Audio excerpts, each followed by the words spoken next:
जो आप लोग कैसे हो? आई होप आप लोग बहुत ही अच्छे होंगे। देखो बच्चे, इस एक्सरसाइज कौन सा है? 9.1 का। 9.1 के लगभग मैंने 12 क्वेश्चन करवा दिए हैं। आज हम करेंगे 13 क्वेश्चन, है ना। अब इस क्वेश्चन को ध्यान से पढ़ेंगे। मैंने कई बार कहा है कि क्वेश्चन को सॉल्व करने से पहले आप खुद पढ़ो। मेरा ज़्यादा कोशिश ये होता है कि बच्चों को ये बताऊं कि पहले बच्चा अपनी प्रॉब्लम खुद हैंडल करे। वो अपनी प्रॉब्लम खुद हैंडल करो, किसी डिपेंडेंट मत रहो, है ना। आइए हम और आप मिल के क्वेश्चन को पढ़ते हैं। मेरे क्वेश्चन पढ़ने से पहले आप पहले खुद क्वेश्चन पढ़ो, तब फिर सॉल्व करने की कोशिश करो। आइए पढ़ते हैं क्वेश्चन को। क्या देखो question, as observed from the top of a 75 metre high lighthouse from the sea level, है ना। देखो बच्चे, क्वेश्चन पढ़ने का तरीका भी होना चाहिए। जहाँ कॉमा लगा हुआ है वहाँ आपको हल्का सा ठहर जाना चाहिए और फिर क्वेश्चन को समझो कि यहाँ तक क्या कहा क्वेश्चन ने। फिर से देखते हैं। As observed from the top of a 75 metre high lighthouse from the sea level. कोई एक समुद्र का सी लेवल है, मतलब समुद्र का लेवल क्या, मतलब उसका आधार मान लेते हैं। तो वहाँ से मानते, देखो ऐसे रहा, ये हमारा समुद्र का लेवल हो गया, है ना। अब यहाँ से 75 मीटर हाई लाइट हाउस है ना, कोई लाइट हाउस है। तो यहाँ 75 मीटर लाइट हाउस बना लेता हूँ मैं। और ये कितना है, जैसा कि क्वेश्चन में कह रहा है 75 मीटर,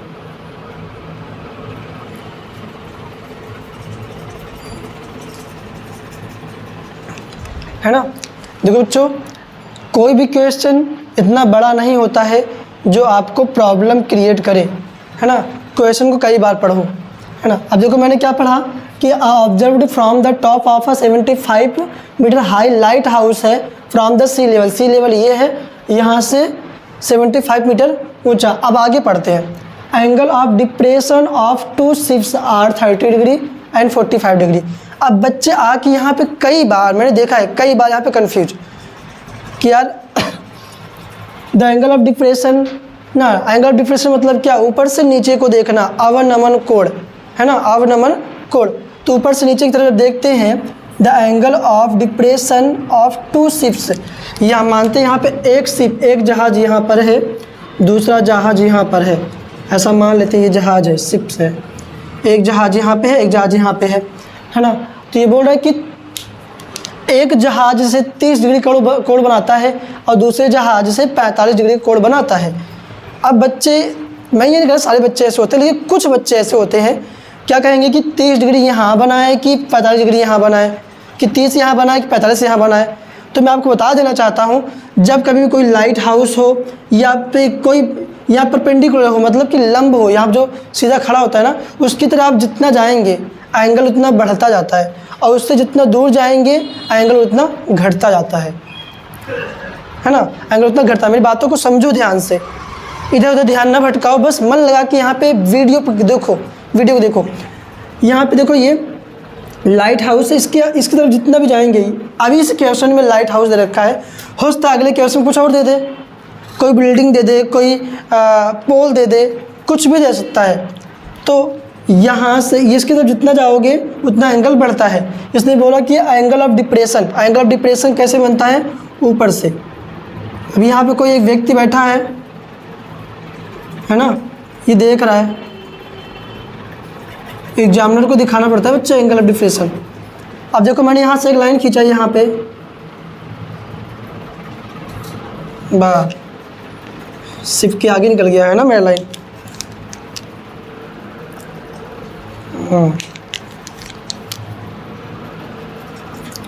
तो यहाँ पे कितना बनेगा आप बताओ, कमेंट करके बताओ।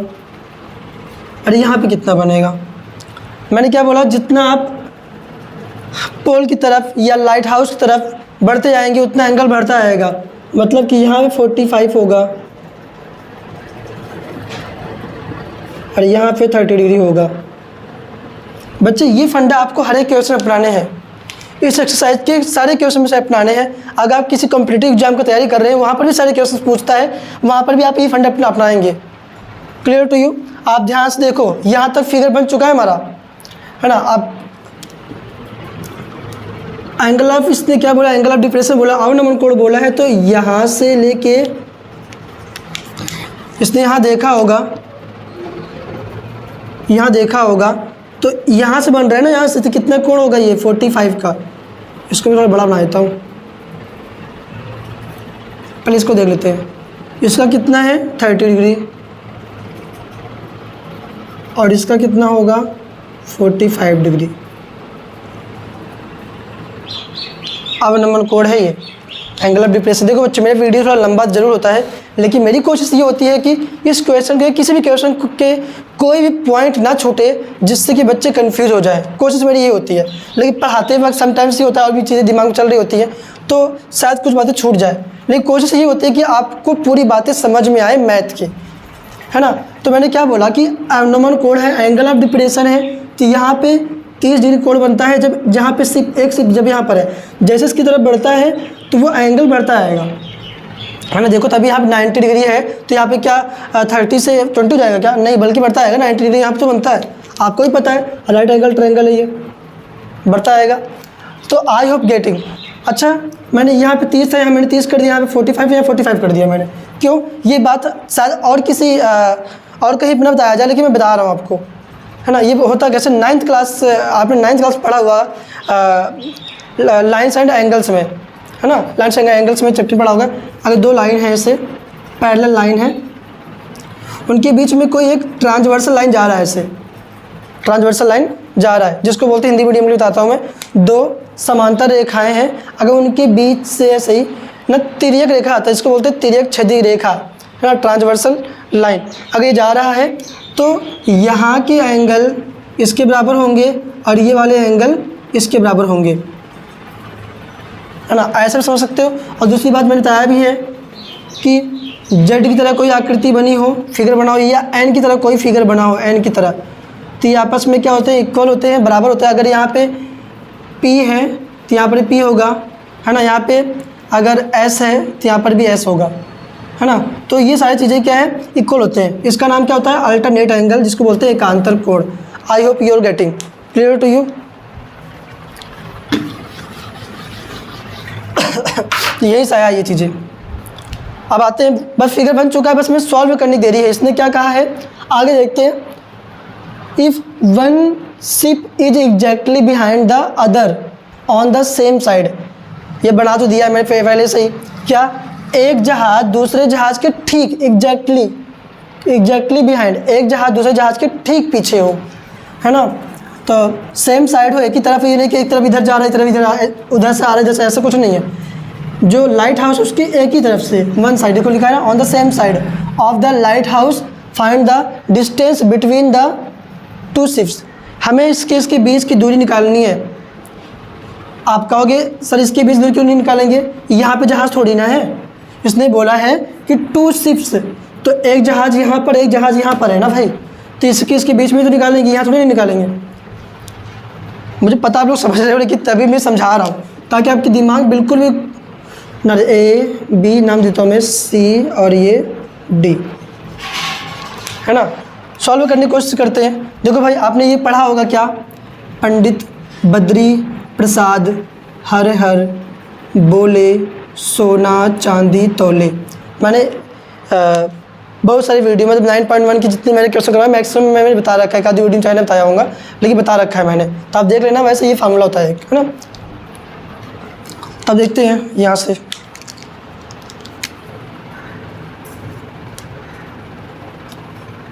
इन ट्रायंगल आप लिखना चाहो तो इसके बाद, इसके पहले ये भी लिख सकते हो कि height of lighthouse A B equal to 75 metre, है ना। Angle A D B 30 degree, angle A C B 45 degree, ये आप लिख लेना, है ना। अब मैं लिख ही देता हूँ, यहाँ पे लिख लो। A B is equal to 75 metre है, ये क्या है, height of lighthouse. Angle A D C, कोई बच्चा करता क्या है, एंगल ए डी, मैंने भी गलती किया है, ए डी सी कर देते हैं, जो कि बेस होना चाहिए, बेस तो होना चाहिए ना, परपेंडिकुलर होना चाहिए। तो ADB कितना है 30 डिग्री। तो एंगल ACB कितना 45। ये जो चीज़ उसमें गिवन था मैंने वो लिख दिया है ना। अब आते हैं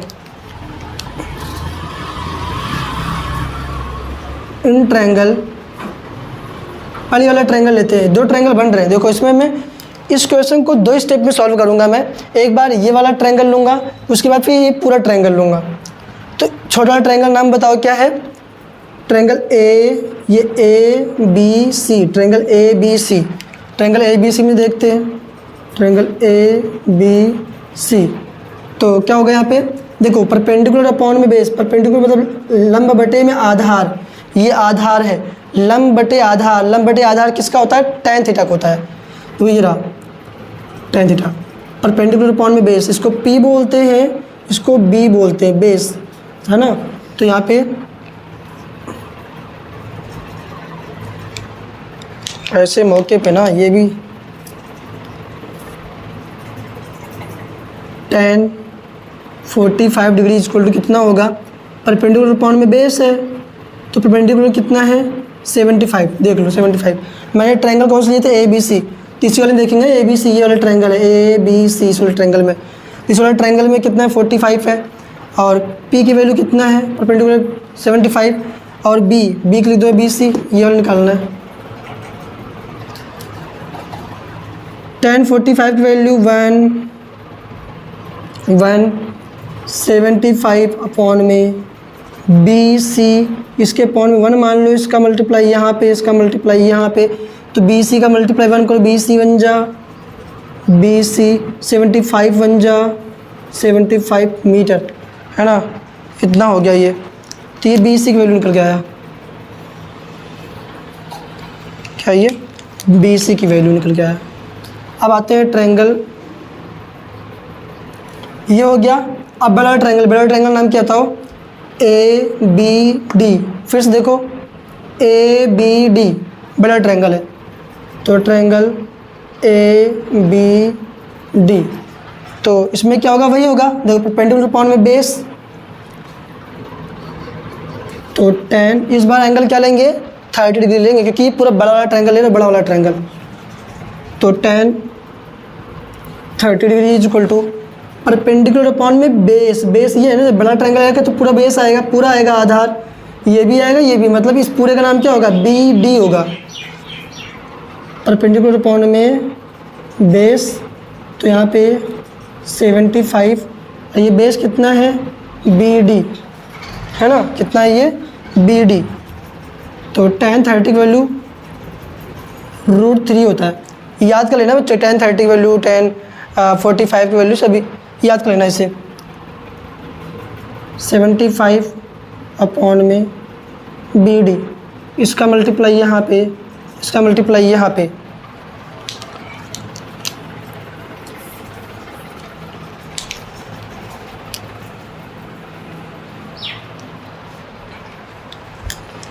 तो इसको BD का 1 मल्टीप्लाई करो, BD बन जाए, BD हो जाएगा, और 75 का √3 कर देंगे, तो 75 √3, है ना। 75 का मल्टीप्लाई √3 करोगे तो 75 √3 आएगा। इतना हो जाएगा। अब देखो BD को क्या मैं ऐसे लिख सकता हूँ क्या? BD को BC प्लस में CD, देखो ना, BD यहाँ से लेके यहाँ तक का डिस्टेंस है पूरा, तो इस डिस्टेंस में ये भी तो आ रहा है और ये भी आ रहा है ना। इस बात को मैं BC प्लस में CD तो लिख सकता हूँ ना।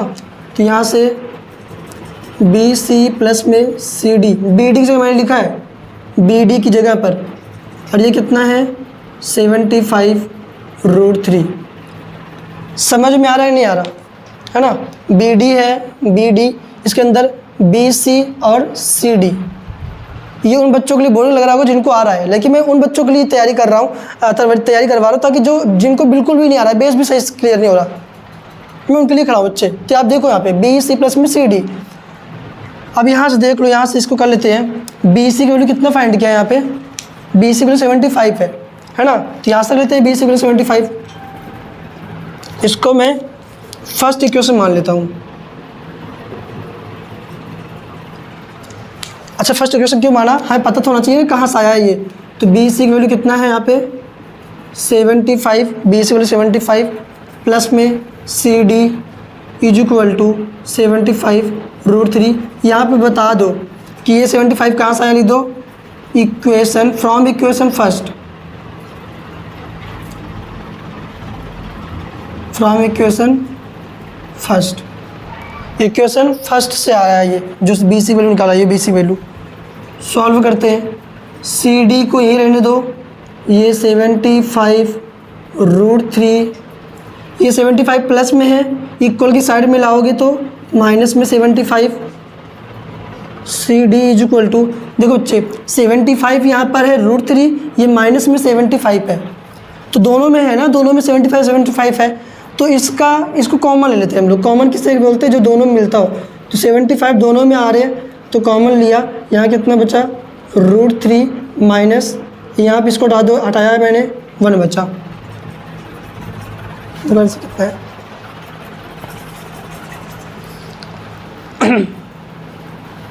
इतना है CD की वैल्यू,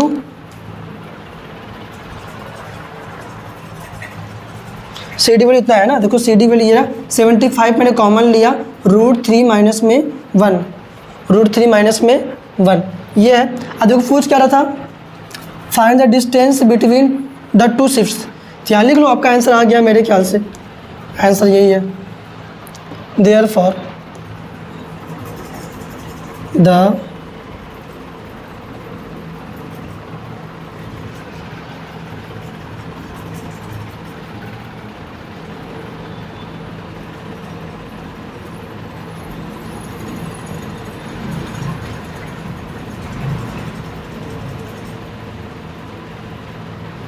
मीटर में आएगा बच्चे, मीटर में। है